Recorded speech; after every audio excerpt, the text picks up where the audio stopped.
إن الحمد لله نحمده ونستعينه ونستغفره ونعوذ بالله من شرور أنفسنا ومن سيئات أعمالنا من يهده الله فلا مضل له ومن يضلل فلا هادي له أشهد أن لا إله إلا الله وحده لا شريك له وأشهد أن محمدا عبده ورسوله يا أيها الذين آمنوا اتقوا الله حق تقاته ولا تموتن إلا وأنتم مسلمون يا أيها الناس اتقوا ربكم الذي خلقكم من نفس واحدة وخلق منها زوجها وبث منهما رجالا كثيرا ونساء واتقوا الله الذي تساءلون به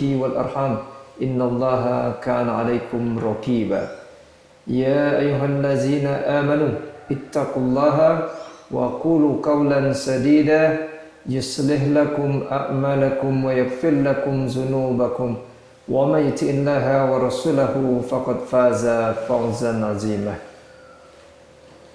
أما بعد. Saudara-saudaraku yang dimuliakan Allah Subhanahu wa taala, pada kajian kita yang pertama sudah kita sampaikan bahwa manusia ketika akan sampai ke surga Allah Subhanahu wa taala, mereka akan melalui berbagai macam tahapan atau berbagai macam terminal yang harus mereka lalui.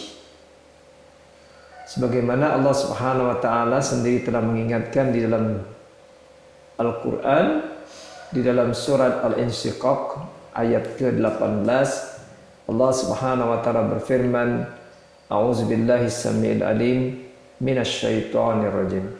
Wal qamari idza tasaq la tarkabunna tabaqan an tabaq fama lahum la yu'minun wa iza quri'a alaihimul Qur'an la yasjudun. Allah Subhanahu wa taala berfirman, demi bulan apabila dia telah ittasak. Ittasak itu artinya sempurna bentuk bulannya. La tarkabuna tabaqan an tabaq. Ya. Sungguh kalian akan melalui tingkatan demi tingkatan. Para ulama tafsir mengatakan maksud tobak di sini adalah halan ba'da halin. Satu kondisi menuju kondisi yang lain. Kita sudah bahas dalam pertemuan yang pertama, kondisi manusia yang pertama yaitu berada di alam ruh. Kemudian setelah alam ruh, mereka masuk ke alam dunia. Dari alam dunia, mereka masuk ke alam kubur. Dari alam kubur mereka akan dibangkitkan. Kemudian setelah itu mereka digiring oleh Allah Subhanahu wa taala menuju padang mahsyar. Dari padang mahsyar akan dibagikan catatan amal mereka. Kemudian mereka akan dihisab. Setelah dihisab mereka akan diberikan catatan amalnya. Setelah itu mereka akan naik ke mizan. Dari mizan mereka akan bergerak menuju sirat. Dari sirat mereka akan sampai ke dua tempat. Apakah sampai ke surga Allah Subhanahu wa taala atau justru masuk ke neraka Allah Subhanahu wa taala. Dan kalau kita lihat dan kita lihat secara sederhana, maka manusia ketika akan sampai ke surga Allah Subhanahu wa taala itu akan menjadi tiga kelompok. Kelompok yang pertama yaitu kelompok yang masuk surga tanpa hisab. Kelompok yang kedua, mereka dihisab, tetapi ketika mereka dihisab, amal-amal soleh mereka kurang, sehingga mereka akan masuk dulu ke dalam neraka Allah Subhanahu wa taala. Kemudian mereka yang tidak mempersekutukan Allah akan dikeluarkan dari neraka Allah Subhanahu wa taala. Kemudian kelompok yang ketiga, mereka masuk surga ketika ditimbang amal-amal soleh mereka lebih banyak daripada amal-amal keburukan mereka, sehingga mereka berhak sampai ke surga Allah Subhanahu wa taala.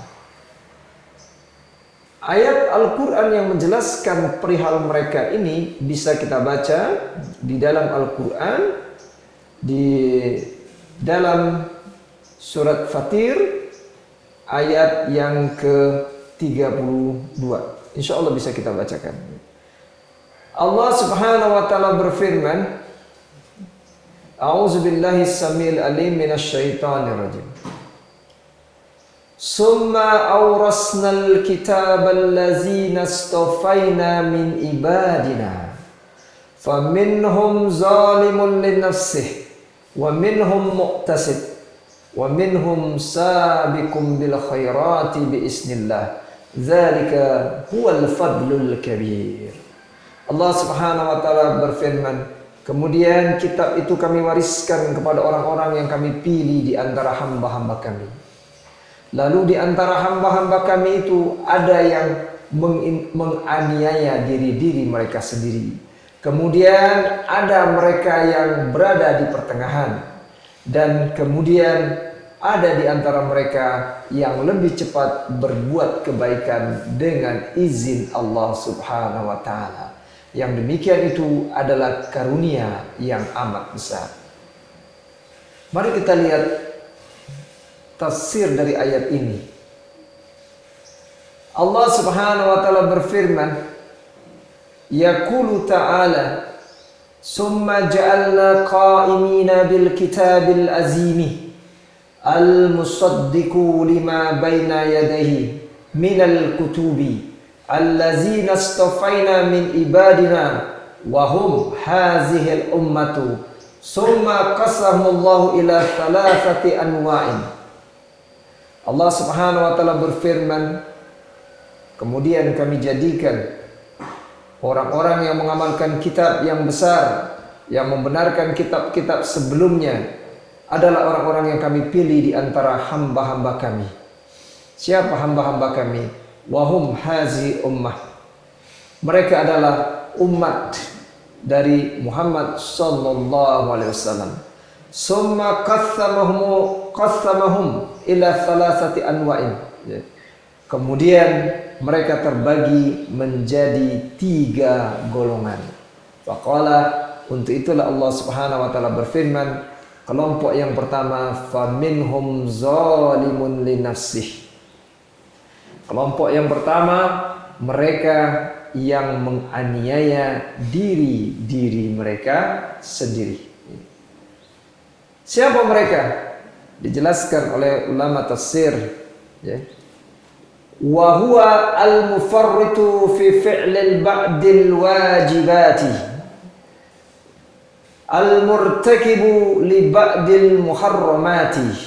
Jadi kelompok yang zalimun linnafsi ini, kata para ulama tafsir, adalah orang yang melalaikan sebagian dari pekerjaan yang diwajibkan atasnya dan mengerjakan sebagian dari hal-hal yang diharamkan.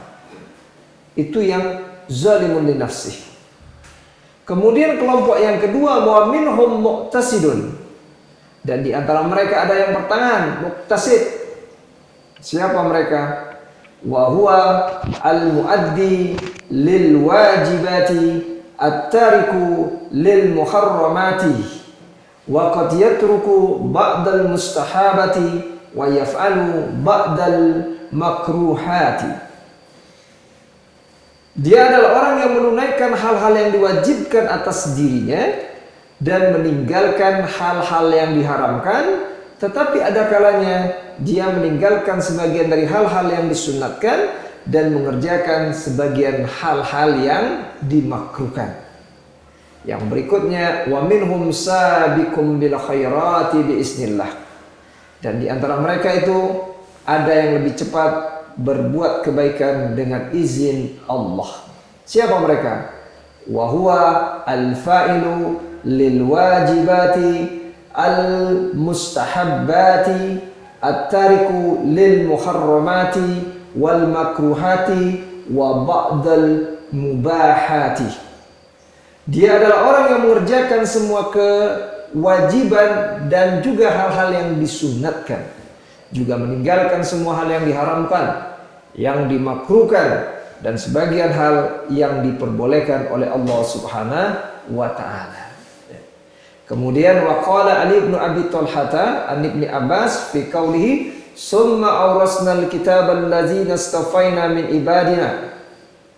Ali ibnu Abi Talha telah meriwayatkan dari Ibnu Abbas sehubungan dengan makna firman-Nya, kemudian kitab itu kami wariskan kepada orang-orang yang kami pilih di antara hamba-hamba kami, ya. Qala Ali bin Abi Talha berkata, hum ummatu Muhammadin sallallahu alaihi wasallam. Mereka itu adalah umat dari Muhammad sallallahu alaihi wasallam. Warasahumullahu kulla kitabin anzalahu fazalimuhum yukfaru lahu wa muqtasiduhum yuhasabu hisaban yasira. Wasabiquhum yadkhulul jannata bighairi hisab.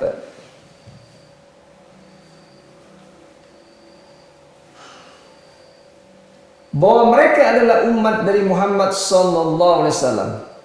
Allah telah mewariskan kepada mereka semua kitab yang diturunkan. Maka orang yang aniaya di kalangan mereka diampuni, ya. Fazalimuhum yukfaru lahu. Ya. Jadi kelompok yang menzalimi diri mereka ini, kata Ali bin Abi Talha, diampuni. Wa muqtasiduhum yuhasibu hisaban yasira. Dan yang pertengahan di antara mereka yuhasibu hisaban yasira.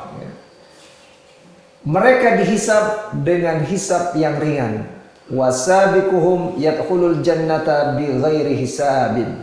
Sedangkan orang-orang yang bersegera, ya, yang lebih cepat berbuat kebaikan dari mereka, yadkhulul jannata bighairi hisab, mereka akan masuk surga tanpa hisab, ya.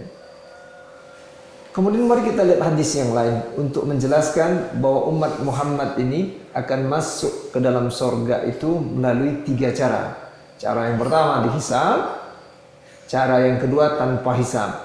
Cara yang dihisab itu dibagi menjadi 2. Ada mereka yang langsung karena kebaikannya lebih banyak, akhirnya mereka bisa masuk surga.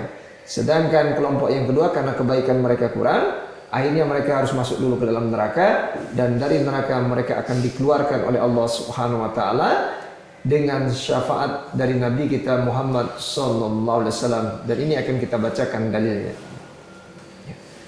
Ibnu Abu Hatim mengatakan telah menceritakan kepada kami Muhammad Ibnul Aziz, telah menceritakan kepada kami Salama dari Aqil dari Ibnu Syihab dari Auf Ibnu Malik radhiyallahu an dari Rasulullah sallallahu alaihi wasallam yang telah bersabda, ummati salasatu aslatin. Umatku terbagi menjadi 3 kelompok. Maksudnya kelak di hari kiamat. Sebagian dari mereka masuk surga tanpa hisab dan tanpa azab, ya. Fasulusun yadkhulunal jannata bighairi hisabin wala adzabin. Ya, jadi kelompok yang pertama kata Nabi, mereka masuk surga tanpa hisab dan tanpa azab. Ya. Yang kedua wasulusun yuhasabuna hisaban yasira. Summa yadkhulunal jannata. Sebagian yang lainnya lagi mendapat hisab yang ringan, kemudian yadkhulul jannata, mereka akan masuk ke dalam surga. Kemudian kelompok yang ketiga wasulusun yumahasuna wa yusafuna. Dan yang terakhir dicuci dan dibersihkan dari dosa-dosa mereka di dalam neraka. Ini sudah jelas ini, ya. Jadi kalau kita lihat di dalam keterangan oleh Imam Ibnu Abu Hatim, ya, bahwa beliau mengatakan mengutip hadis Nabi sallallahu alaihi wasallam, memang umat Muhammad ini akan masuk ke dalam surga dengan 3 cara. Cara yang pertama tanpa hisab, ini tidak usah kita perbincangkan dulu lebih detail karena ini adalah yang paling ideal.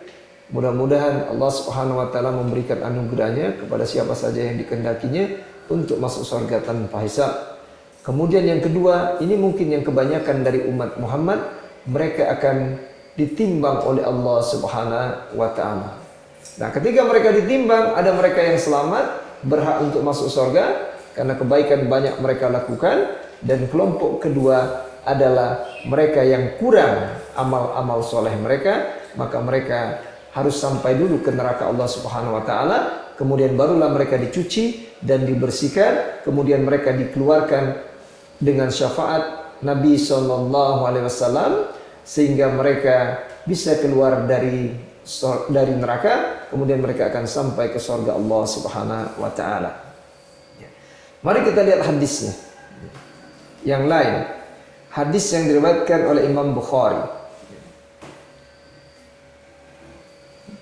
Ini dari Abu Dzar radhiyallahu anhu berkata, Nabi sallallahu alaihi wasallam bersabda, "Baru saja datang kepadaku utusan dari Rabbku, lalu mengabarkan kepadaku," atau beliau bersabda, "Telah datang mengabarkan kepadaku bahwa barang siapa yang mati dari umatku sedang dia tidak menyekutukan Allah dengan sesuatu apapun, pasti dia masuk surga. Annahu man mata min ummati la yusyriku billahi syai'an dakhalal jannah wa in zana wa in saraqa." Qala wa in zana wa in saraqa.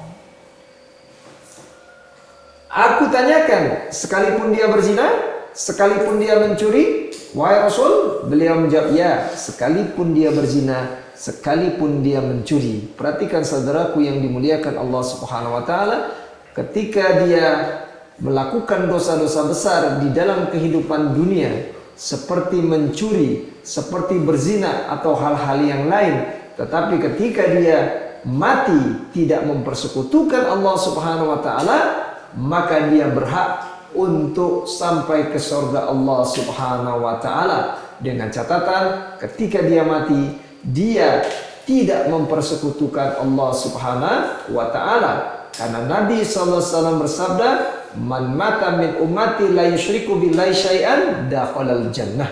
Barang siapa yang dari kalangan umatku dia mati dan tidak mempersekutukan Allah dengan sesuatu apapun, dia pasti masuk surga. Cuma masalahnya, orang-orang yang mati dalam keadaan melakukan dosa-dosa besar ini, mereka akan dicuci dulu, akan dibersihkan dulu, kemudian mereka akan dikeluarkan dari dalam neraka melalui syafaat dari Nabi kita Muhammad sallallahu alaihi wasallam. Karena Nabi sallallahu alaihi wasallam bersabda dari Ibnu Abbas an Rasulullah sallallahu alaihi wasallam annahu qala zata yaumin syafaati li ahli al-kaba'ir min ummati. Syafaatku, kata Nabi, bagi pelaku dosa besar dari kalangan umatku. Jadi walaupun orang yang mati dalam keadaan berzina, dalam keadaan mencuri, kemudian dia mati dalam keadaan tidak mempersekutukan Allah, pasti dia akan sampai ke surga Allah Subhanahu wa taala, tetapi dia harus dibersihkan dulu di dalam api neraka Allah Subhanahu wa taala, kemudian dia akan ditarik, dikeluarkan dari neraka tadi dengan syafaat Nabi sallallahu alaihi wasallam. Karena beliau sallallahu alaihi wasallam bersabda, "Syafaati li ahli al-kaba'ir min ummati." Syafaatku bagi pelaku dosa-dosa besar dari kalangan umatku. Cuma saudaraku yang dimuliakan Allah Subhanahu wa taala, siapa mereka yang berhak mendapatkan syafaat Nabi sallallahu alaihi wasallam?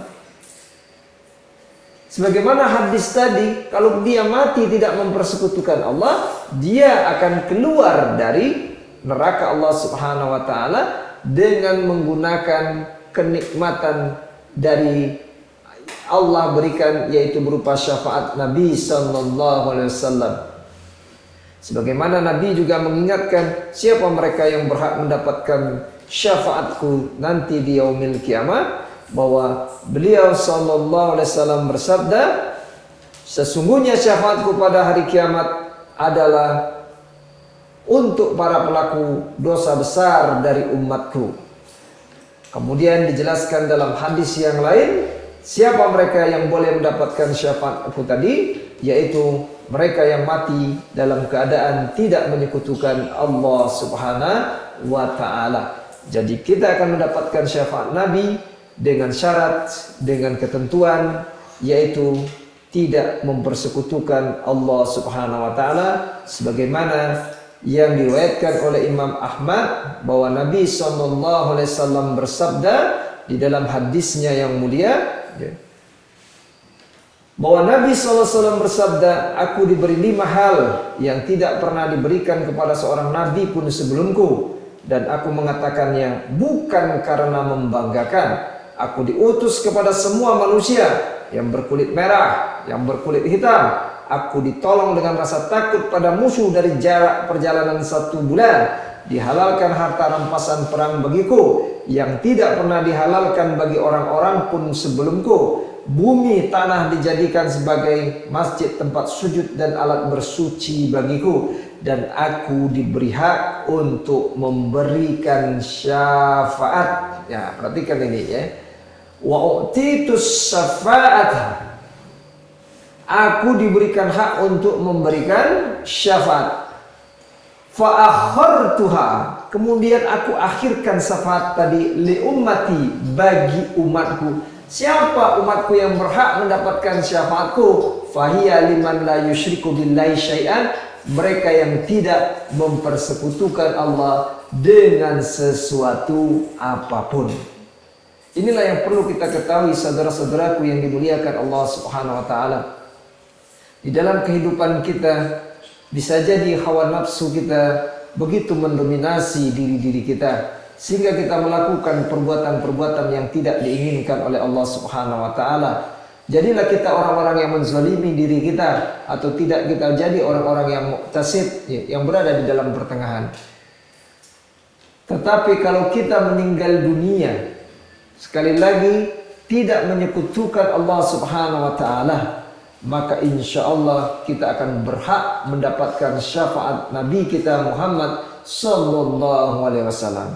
Begitupun sebaliknya, jangan pernah berhak menginginkan syafaat dari Nabi kita Muhammad sallallahu alaihi wasallam ketika kita di dalam kehidupan dunia mempersekutukan Allah Subhanahu wa taala dan mati dalam keadaan mempersekutukan Allah. Walaupun kita mengaku umat Muhammad, pasti kita tidak akan mendapatkan syafaat dari beliau sallallahu alaihi wasallam, karena beliau sallallahu alaihi wasallam telah mengingatkan, aku mengakhirkan syafaatku itu bagi umatku. Siapa umatku tadi yang berhak mendapatkan syafaat? Mereka yang tidak mempersekutukan Allah dengan sesuatu apapun. Jadi inilah pelajaran yang perlu diingatkan kepada umat, jaminan keselamatan bagi umat untuk sampai ke surga Allah Subhanahu wa taala, yaitu mengetahui hak-hak Allah Subhanahu wa taala. Mudah-mudahan apa yang disampaikan ada manfaatnya. Kalau ada kesalahan mohon dimaafkan. Aqulu qauli hadza wa astaghfirullah li wa lakum. Assalamualaikum warahmatullahi wabarakatuh. Waalaikumsalam warahmatullahi wabarakatuh.